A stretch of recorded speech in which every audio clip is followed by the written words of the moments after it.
Nonton Kampung Prancis yuk. Jangan lupa subscribe, like, share, dan komentar ya videonya. Merci.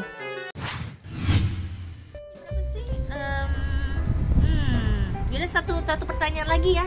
Soalnya aku mau nyiapin udah jam berapa sih? Iya.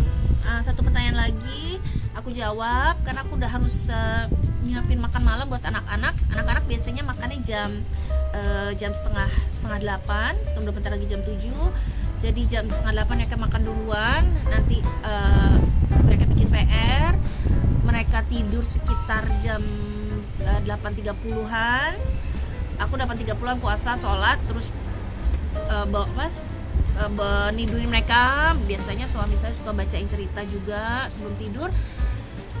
Ya gitulah. Anyway, sorry, jadi ngelantur nih. Jadi aku jawab satu pertanyaan lagi ya. Dari Tuti di Pacitan. Halo Mbak Tuti. Oke. Assalamualaikum Mbak Arini yang cantik. Waalaikumsalam. Saya ingin tahu gimana rasanya punya suami yang beda kultur dan budaya. Gimana cara untuk menyikapi perbedaannya? Gak tahu ya. Gimana ya caranya, nggak ada. Saya rasa sih yang paling penting sih keterbukaan akan perbedaan pasangan. Ini dari pengalaman aku ya.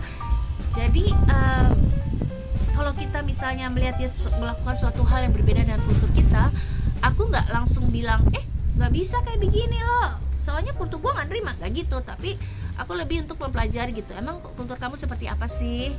Misalnya dia melakukan suatu, misalnya ini contoh yang paling ini aja ya, perayaan Natal gitu. Aku kan Muslim. Dan di Indonesia pun meskipun banyak teman-teman aku yang Kristiani, yang aku tahu nih mereka bukan tipe yang mereka kalau Natal itu biasanya atau tahun baru mereka tuh ke gereja berdoa misa seperti itu.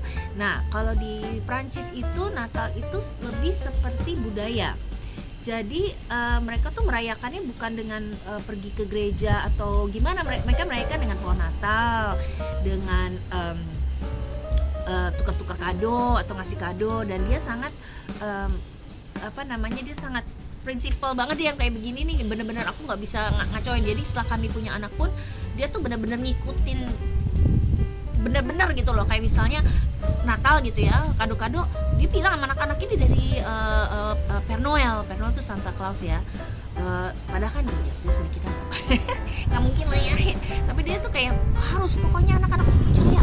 Jadi tuh bener-bener niat banget ya. Anyway, nah udah kan, jadi waktu aku pacaran yang waktu aku tahun pertama pacaran tuh, aku tuh jadian sama dia tuh kan Oktober kan. Nah pas Natal Desembernya aku pikir, karena dia tuh kayaknya bukan sedih sih, agak mellow. Dia bilang ya Natalan saya nggak sama keluarga gitu. Jadi aku mikirnya oke, aku mau menangin dia kan, jadi aku mau surprise. Jadi aku beliin pohon Natal yang gitu, aku hias. Terus aku hias gitulah pokoknya, pakai ya gitulah, lihat di TV. Aku juga kan nggak pernah hias Natal ya, jadi nggak terlalu ngerti. Tapi aku tuh mau buat dia seneng gitu loh. Nah jadi aku bikinin pohon Natal gitu. Terus aku pulang kan gitu, soalnya aku mau surprise dia gitu. Nah terus pas dia pulang kantor, dia buka pintu, dia surprise gitu loh. Terus dia gitu, aku kan telepon, dia bilang gimana nih, apa kabar nih, aku pura-pura bego-bego gitu. Terus dia bilang gini, ini manajemen apartemen aku ternyata baik juga ya, dia bilang gitu. Kenapa? Iya mereka ngasih pohon Natal ke semua apartemen di unit ini, di semua unit di apartemen ini. Terus aku yang itu dari gue. Surprise gitu. Terus dia kaget banget dan dia tuh terharu banget. Jadi dia bilang makasih ya kamu perhatian gitu loh. Dan dia tuh happy banget. Dan itu buat aku, meskipun itu bukan budaya aku ya, karena Natal pun di Indonesia setahu aku budayanya bukan seperti itu. Jadi bukan hal yang aku tuh sebenarnya nggak terlalu ngerti juga, tapi karena dia cerita dan aku selalu tanya gimana budayanya gini, dan untuk membuat dia happy, itu yang aku lakukan. Jadi intinya sih itu ya, perbedaan budaya, culture kayak gitu, banyak belajar aja sih gitu loh. Dan dia juga ngerti misalnya aku lebaran apa gimana harus sowan harus sungkeman semacam itu, atau sholat segala macam, taraweh atau puasa gitu kan. Dia nggak puasa ya, nggak ngerti ya, dia menghargai gitu loh. Nggak puasa, nggak makan juga atau nunggu aku sampai buka kayak gitulah. Jadi nggak ada masalah juga ya budaya, perbedaan budaya. Justru jujur buat aku senang belajar budaya lain gitu loh. Dan aku selalu nanya gitu, emang kalau orang Prancis gimana sih gitu loh. Misalnya kebiasaan orang Prancis itu kalau makan ya Allah berjam-jam. Jadi bisa kayak misalnya makan nih ya, mulai makan tuh jam 8 sampai jam 9 gitu. Terus udah gitu makannya tuh ini dulu, appetizer dulu, pembukaan dulu. Terus nanti abis itu makan gede. Abis makan gitu ngobrol lagi, terus makan keju, makan ini. Astaga, kagak selesai. Mau gila gue. Sementara aku kan biasanya kalau di rumah ya udah gitu loh, abis jam apa sih? Jam 7-an, setengah 8 ya udah kita jam 7 tuh kita makan bareng, tetap selesai ya udah gitu loh. Enggak pakai yang ngomong ya udah ta. Jadi itu aku nggak bisa lah nunggu sampai jam 9 jam 10 baru makan kan. Nah, dia kalau dia akan ngerti juga dan taulah aku lapar juga, ya udah kalau sekarang dia akan ngikutin aku.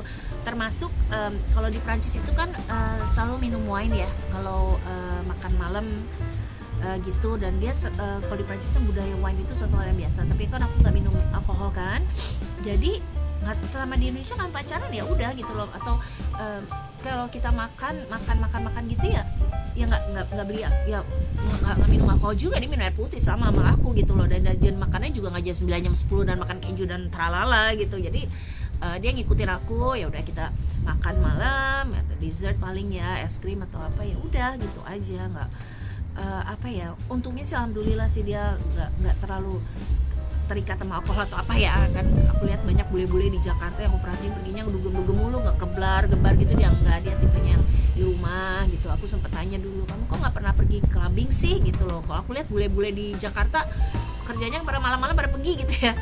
Dia bilang enggak, alkohol mahal, lagian juga aku nggak terlalu tergantung alkohol juga, nggak perlu gitu loh. Dan dia bilang mahal, lagian juga aku udah punya cewek gitu, ngapain ke bar gitu sih, kurang aja. Ya udah gitu doang sih. Itu salah satu contoh aja dari. Jadi intinya sih meskipun budaya berbeda, kita saling pelajarin aja masing-masing. Terus apa namanya, sebentar ini mati. Saling pelajarin aja masing-masing gitu loh.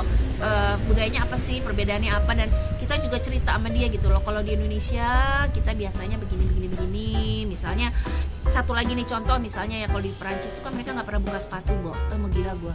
Jadi kalau masih apa namanya pakai sepatu di dalam rumah, jadi masuk aja udah ya, nyantai aja gitu loh, Bo. Aduh, itu kan dari luar. Nah, itu aku bilang di Indonesia nggak bisa kayak gitu, Bo. Kamu baru nyampe sepatu dilepas karena kan dari luar. Nah, kalau mau pakai sendal, kalau aku nyeker gitu ya. Nah, dia menghargai gitu, meskipun awal-awalnya nggak terbiasa kan. Ya udah, dia kalau sampai sekarang, dari aku pacaran sampai sekarang, dia kalau begitu nyampe rumah atau ke rumah orang, terutama orang Indonesia, dia akan otomatis buka sepatu, nggak pakai disuruh, langsung otomatis aja gitu loh. Jadi itu salah satu yang dia bisa ngerti, karena aku juga stres, Bo, ngeliat sepatu di mana-mana gitu, jadi kotor, Bo. Ya udah gitu. Jadi itu aja lah intinya, kita cerita aja gitu loh. Misalnya ini budaya gue gini loh, lu bisa nggak iniin, dan dia juga aku perhatiin juga, dan kamu kan budaya kamu gimana gitu. Jadi ya aku sama dia udah kenal udah 15 tahunan, dan ya alhamdulillah sih, meskipun sering rame-rame ribut-ribut lah dalam, namanya juga pasangan ya, tapi masalah budaya dan tadi Mbak Tuti bilangnya masalah budaya dan kultur itu bukan suatu hal yang masalah banget buat kami. Ya intinya toleransi aja. Oke, udah jam setengah 7.30, udah jam setengah 8, 1 jam lagi aku mau buka puasa, aku mau siap-siap. Udah lama nih aku ngoceh, ada lagi 20 menit adanya jam setengah 8 lagi.